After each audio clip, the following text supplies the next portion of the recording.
aí, dentro desse cenário, qual que é a sua visão? Você está otimista, tá pessimista, está esperando mesmo ver se a China decola para fazer a locação?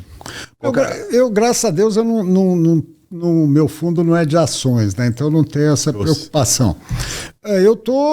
O que eu acho hoje,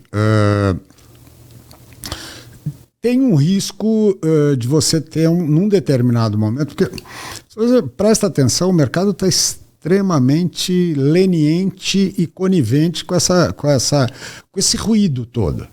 Ele não, em nenhum momento ele está botando prêmio, tá certo? Porque classicamente o que acontece? Você chega, o presidente fala um negócio que é meio que o mercado bota um prêmio, fala assim, ó. Agora assim não, ele bota um prêmio, aí vem o outro falando, não é bem assim, passa um paninho, então, bum, ele devolve o prêmio. Então tem uma leniência. Eu acho que assim, a cada coisa que fosse meio contra, deveria ter um prêmio, e até que prove em contrário, mas não, você vê que ele fala assim, o cara fala, vou fazer isso. Aí o cara não é bem isso que ele quis dizer. Puf. Então, eu acho que é desde o começo, porque desde o começo o cara se lembra, não veio o Meirelles. Ele nunca falou que era o Meirelles. Nunca. É verdade. O mercado que achava. Não, o mercado queria. Queria e criou a narrativa em cima. Então, por enquanto, cara, ele está fazendo exatamente o que ele falou que queria fazer. E assim sendo, vamos esperar o que acontece. Porque pode ter problemas pela frente se você começa a ter uma responsabilidade fiscal efetiva, você vai comprometer, e você compromete, né, a taxa de juros futura, você compromete nível de câmbio. Aí você de repente pode contaminar toda a estrutura econômica do país, né? Porque tudo isso, quando fala juro, fala mercadão ruinzão, câmbio, isso é empresa, cara, é preço. O câmbio de hoje é o preço de amanhã, né? E o câmbio de amanhã é o preço de depois da manhã. Então, essa coisa, na hora que você deixa essa visão, né? O mercado não, ele só reflete a insegurança. Quanto maior a insegurança, maior vai ser o prêmio. Isso que não está acontecendo, isso é engraçado. E tem todo um efeito cadeia disso, de inflação, de desemprego e uma série de outras coisas. Com certeza. Você acha que o mercado está esperando também, da mesma maneira que a maioria dos gestores estão olhando para isso? Esperando, assim, será que o pior vai acontecer? Ou se não acontecer, a gente vai crescer por inércia do exterior, especialmente beneficiado pelo nosso maior parceiro comercial? Acho que está todo mundo ali, não faz marola. Só mantém. E a galera líquida, né? Isso. Tá muito líquida ainda. Isso. E aí é uma visão de um gestor. Um fato, por exemplo, como o da Americanas, né? E você acha que nessa visão assusta um pouco o investidor o fato de ainda, vamos dizer assim, o governo, pensa assim, uma Americanas 50 mil funcionários, né? 45 mil funcionários, 160 mil investidores e tudo mais, né? Beleza, os 3 lá mandaram uma carta, sinto muito, eu também perdi dinheiro e vida que segue. Mas você acha que isso não traz uma insegurança? Porque, efeito cadeia, ferrou o banco, né? A bancaiada vai ter que provisionar esse prejuízo, tudo. Um país que tem um pouco mais sério, vamos dizer assim. Não sei se eu posso usar esse termo, se você discordar, você me corta nisso.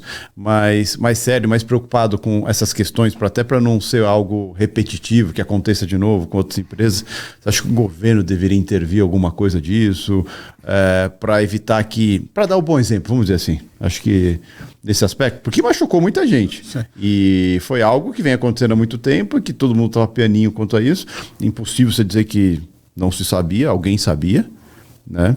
Alguém, né? Porque na verdade não é uma pessoa, um só, mas e que em teoria quem está pagando a conta disso é o pequeno investidor e os bancos, né?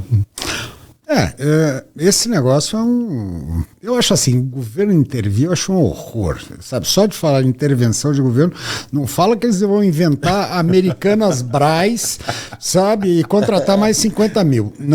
Cuidado com o que dele. Sabe o que tinha que funcionar? Justamente a regra. Tinha que a CVM estar em cima, tá certo? E, eventualmente, se for fraude de justiça, que se pague. Tá certo? Outro dia eu ouvi uma coisa, não lembro quem que comentou isso, não sei se você estava junto, que citou assim, as auditorias de empresas SA deveria ser determinada pela CVM, ou seja, a CVM, claro, faria a empresa pagar, mas a CVM determinaria quem seria a empresa para fazer essa auditoria, que talvez seria a forma dela estar mais próxima do entendimento do dia a dia da empresa, tal, porque a CVM acaba intervindo só quando dá merda, né? E esse problema, essa parte de auditoria, né, de grandes prestadores de serviço, a gente já viu no passado, empresa de rating, ela só dá baixo rating depois que o cara quebrou. Ela nunca antecipa. Fica fácil. Empresa de rating era para antecipar, cacete. Por isso que eu falo que é mais inútil que buzina em submarino. Empresa de rating é uma bosta. Principalmente rating soberano, então é de dar risada. Né? Quando o país explode, ele fala, não é bom, né? Quando ele tá uma merda, ele fala, não, é AAA. Então, eu acho que essa coisa desse serviço, eles são simbióticos. Você viu quanto é que pagava os caras? Mais de 30 milhões. 30 milhões. Você acha que você vai lá dar um tapão na orelha? Vai criando uma coisa que o resultado daquele cliente para a empresa ele é assimétrico. Então devia ser uma coisa assim, não ser, apesar de ser as Big Four, tal, dane-se. Tinha que ter, maior que essa, por que você não faz uma conjunta ou uma rotativa? Tem muita empresa, banco que rotaciona a auditoria. Vai trocando, porque uma audita a outra. Tá? Eu não sei, porque justamente uma empresa gigantesca, a gente não sabe né, como se foi. Aí é aquela. Eu não trabalho com hipótese, né? Como eu não meti a mão nesse jarro. Agora, uma coisa que. Tudo bem, você fala, pô, todo mundo tem investidor. Minha preocupação até não é nem. É com os fornecedores pequenos, cara. Esses caras é que. Aí você tem uma linha de risco. É o que paga o preço, né? Mas e no Brasil a gente sabe que o pequeno empresário, ele não tem crédito nem tão pouco capital de giro. Ele vive da mão da boca. Tá? Lembra o que aconteceu na pandemia? Quebrou um buzilhão de gente. Corre o risco de quebrar um buzilhão de gente. Então tem responsabilidades aí que eventualmente deveriam ser apontadas e se houver ilícito e tal, condenada e pagar. A única coisa, fazendo o jogo do contente, mas é uma coisa que eu faço questão que no lado de crédito privado me preocupa muito, sempre, né? Eu sempre fui fazer um arauto aí dos perigos. Nessa vez, uma coisa que eu gostei é que o mercado superou bem até agora. Vamos ver, porque a gente não sabe os desdobramentos. Isso me indica o quê? Primeiro, aqueles fundos de crédito privado que no passado estavam extremamente mal posicionados, excessivamente aplicados, que tiveram que sair, né, de afogadilho, por isso que criaram aquela crise de 19, depois a crise de 20, você vê que o mercado passou muito mais suave, tá certo? Pegou bem Americanas, pegou na parte de crédito privado, debênture, pegou mais, mas em LF, por exemplo, pegou suave, ou seja, é um mercado que parece que está menos exposto a alocações excessivas. E também tinha uma coisa, eu acho que aqueles fundos, né, de caixa que tinham 90% de crédito privado, isso não existe mais, né? Os caras ajustaram os prazos de resgate, então com isso eu acho que isso é uma coisa que eu estava preocupado com o tamanho do impacto.